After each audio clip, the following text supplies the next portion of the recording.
Hello, and welcome back to the final week of lecture in History and Systems of Psychology. This week, we are going to learn about psychology in the 2000s, some of the more recent trends in the field. We will start with the Scientist-Practitioner Split. We will also look at how the makeup of the field has changed over the years. Then we will take a look at whether psychology is unified today. We will finish the lecture and the class with a quick overview of today's trends in the field. Let's begin with a discussion of the scientist-practitioner split in psychology. Some of you may know that today in psychology, there is what we call a scientist-practitioner split. There is a split between the researchers, the scientists in psychology, and those that apply psychological principles to real-world problems. This split, however, is not new. It is something that has existed really since the beginning of psychology in the late 1800s. In the 1960s, this split became more pronounced as clinical psychologists became more prominent. Remember, after World War II, clinical psychologists stepped up to the plate and met the demand for treating war veterans as they returned home.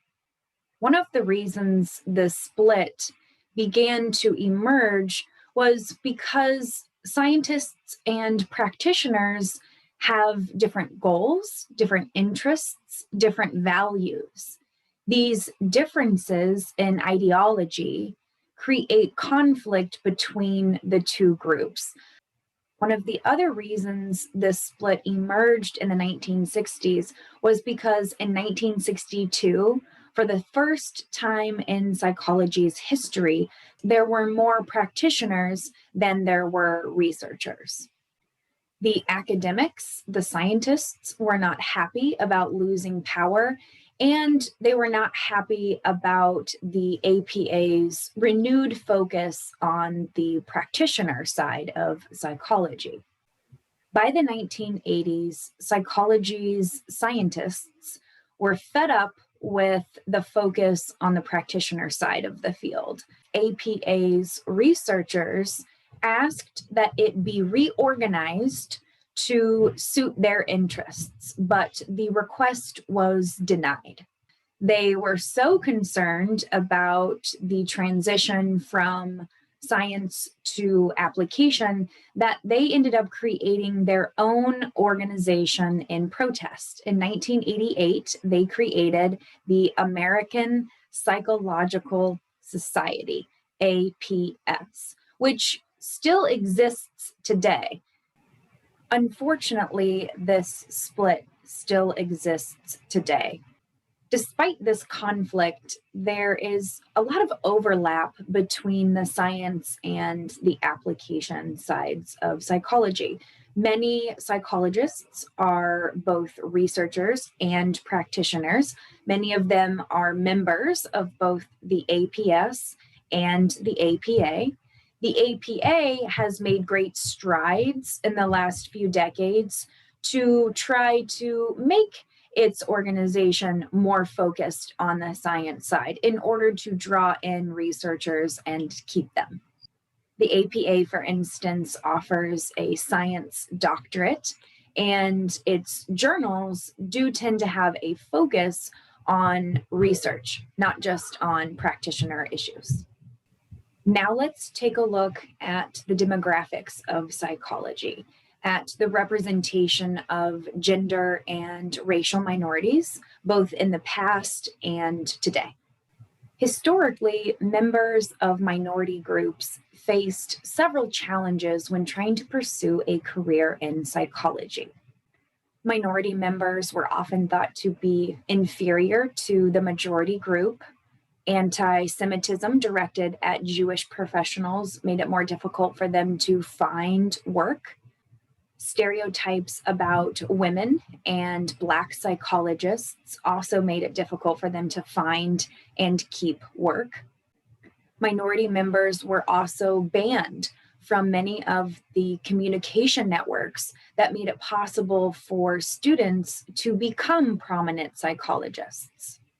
Remember that Edward Titchener prevented women from attending any of his special meetings. This was a problem because many of the early psychologists were friends or colleagues of Titchener's and attended these meetings. By not being allowed to attend these meetings, women were not able to make the same kinds of connections, weren't able to learn from others in the field.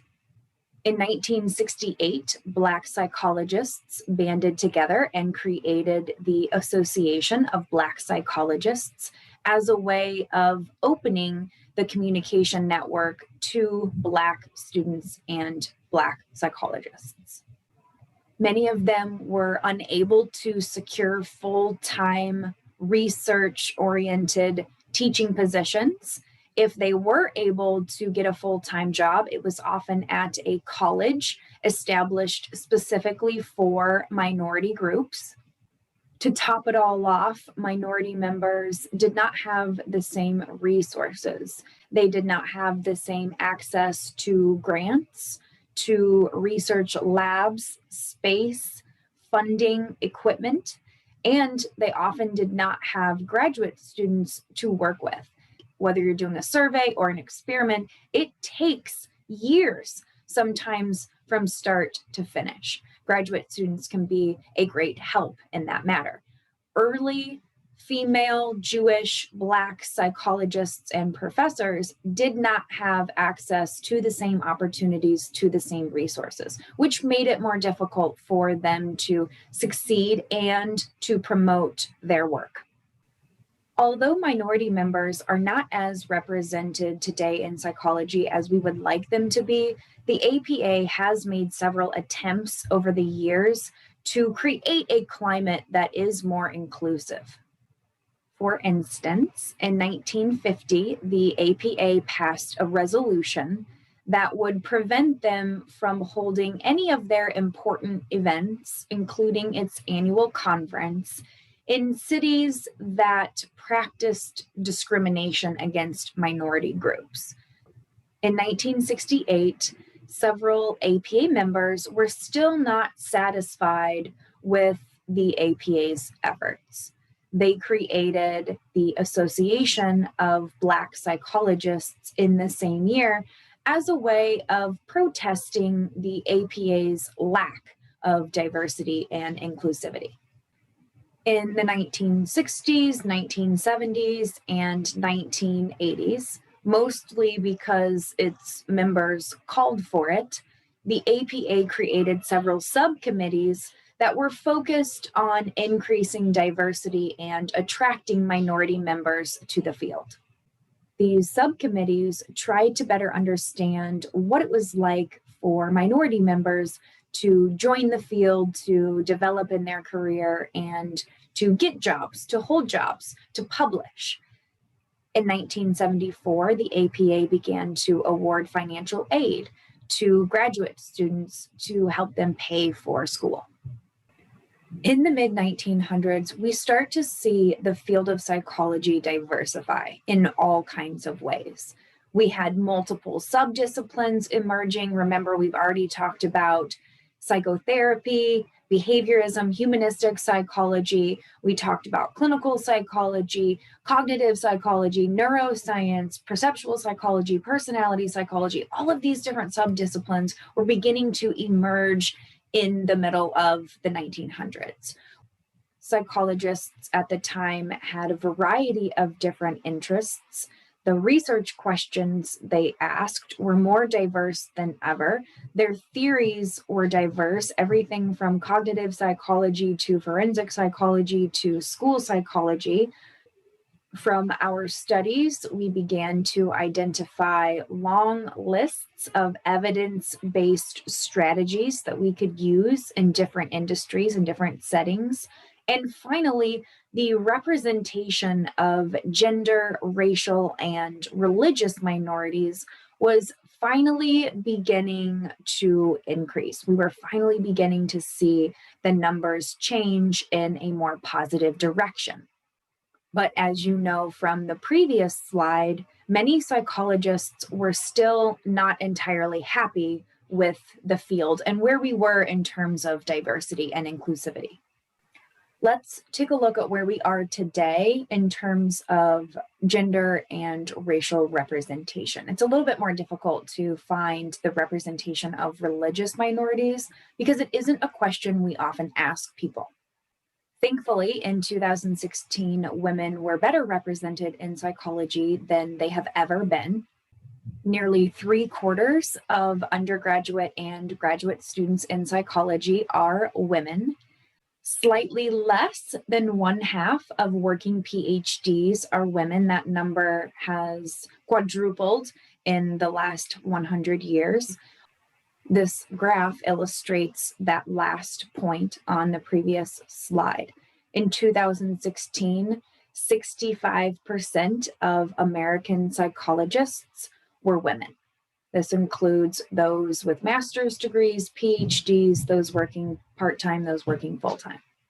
This is a big change from the beginning of the 1900s when there were just a handful of women studying psychology. Today, more than half of American psychologists are women.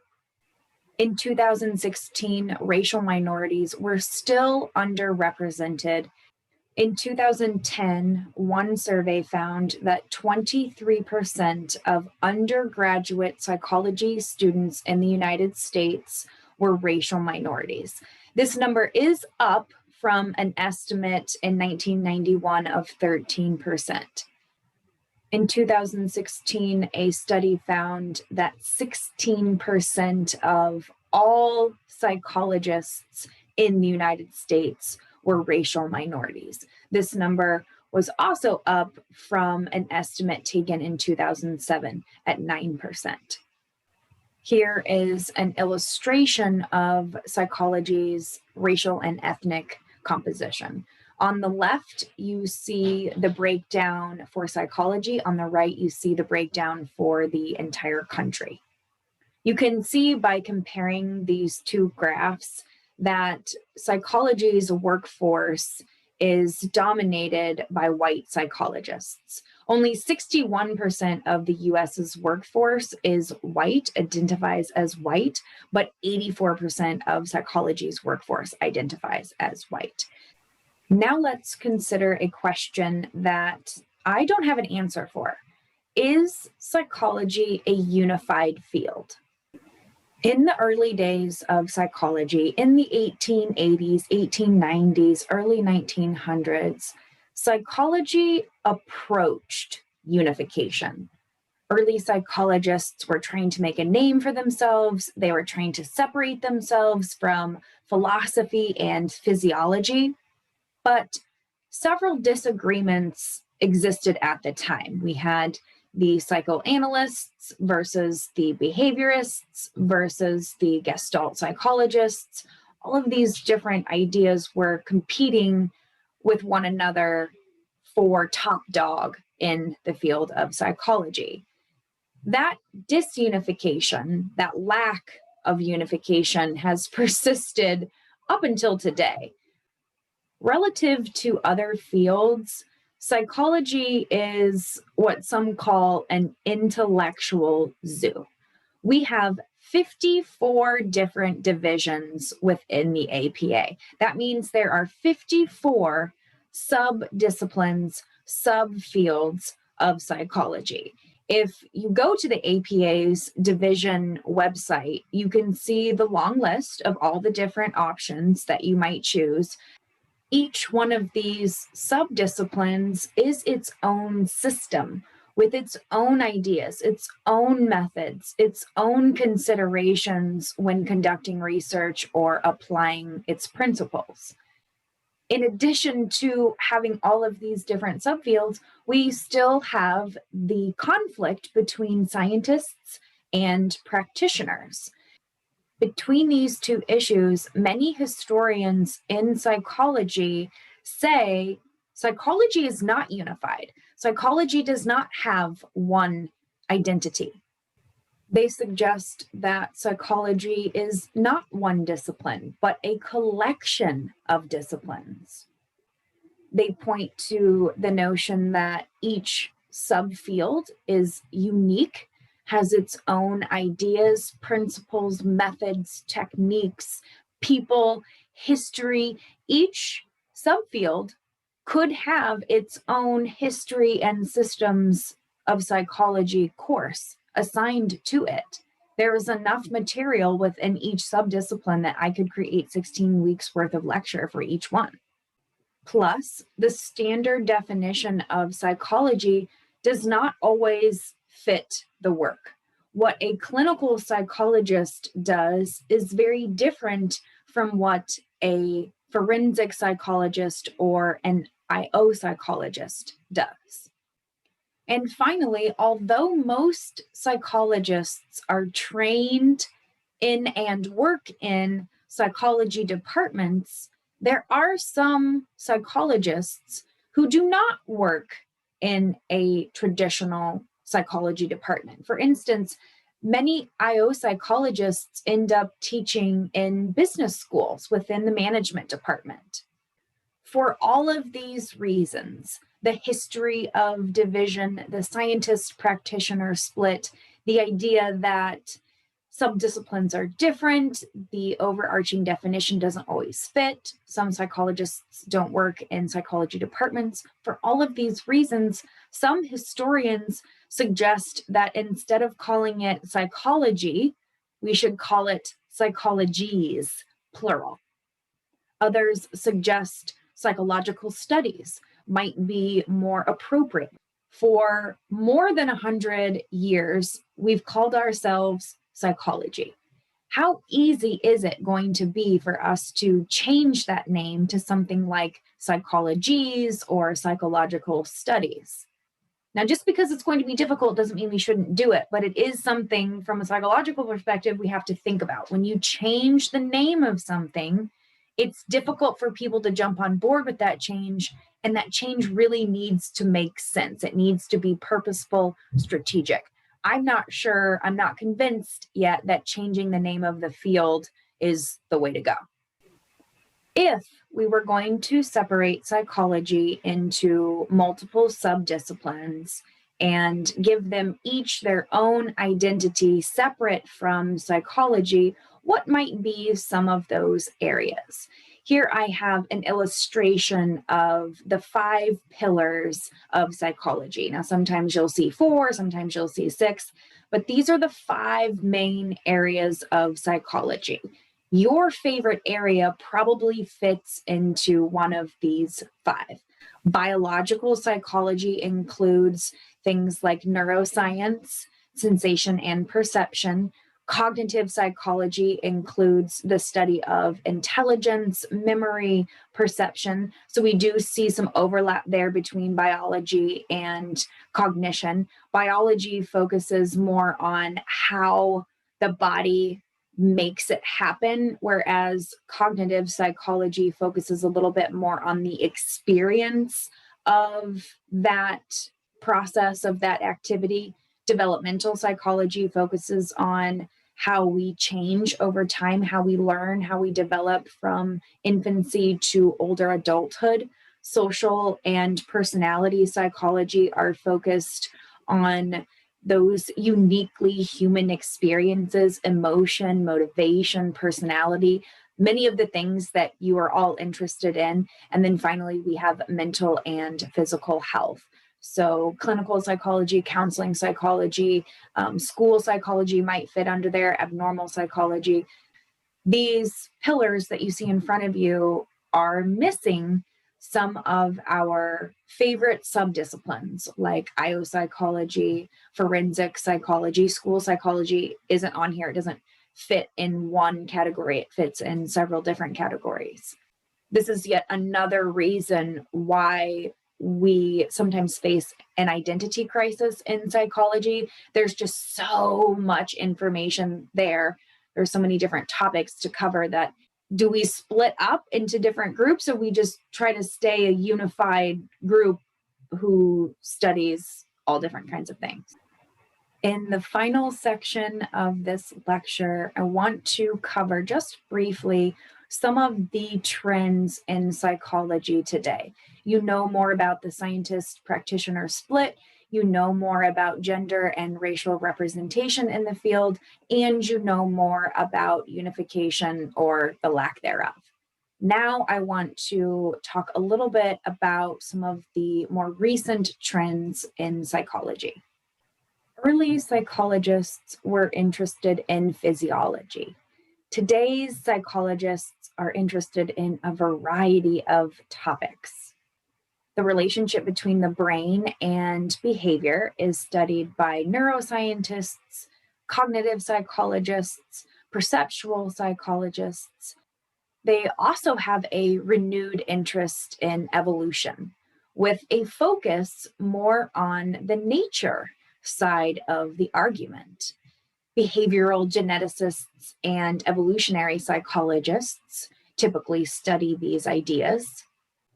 Technological changes have created significant changes in the field, everything from how we study psychology to the topics we study. Today, more than ever, researchers are focused on social media, online activity, in terms of how it impacts our psychology and our behavior in groups and our performance on the job. One of the other trends that we see today in the 2000s is the increased professionalization of applied psychology. What I mean by that is today's practitioners are seeking to legitimize their work. There are increasingly more licensures, certifications, exams that are required of graduates in the applied psychology subdisciplines. This means that it is becoming more difficult for psychologists to practice psychology without a license. Now, there's some debate in terms of whether this is something we want or something we don't. I'm not making a judgment in terms of whether it's good or bad. I want you to know that this is something that is happening. Today, even applied psychologists often have to be licensed and earn certain certifications in order to be able to do certain types of work. Researchers do not have to undergo the same type of requirements, but that is often because they're not working directly with the public. Researchers have their own guidelines to follow in terms of how to conduct research. Practitioners have to be careful about how they apply those principles with real people. People who have experienced trauma, for example, require a certain level of care from a psychologist. These licensing requirements are there to ensure that practicing psychologists are living up to the field's expectations and doing what it is they are supposed to do. I want to show you a few pictures of some of the technology that we use today. In this image, you see an electroencephalogram, an EEG. The cap has different electrodes, that's the little white electrodes with red and green stickers on them. These electrodes are designed to fit in between your hairs and sit on your scalp. They measure brain activity. So you can see the waves of this woman's brain on the television screen. In this image, we see a participant using eye tracking software and equipment. The camera on the computer is designed to track the eyes. You calibrate the system before you begin an experiment to make sure that it is in fact tracking eyeballs and not something else.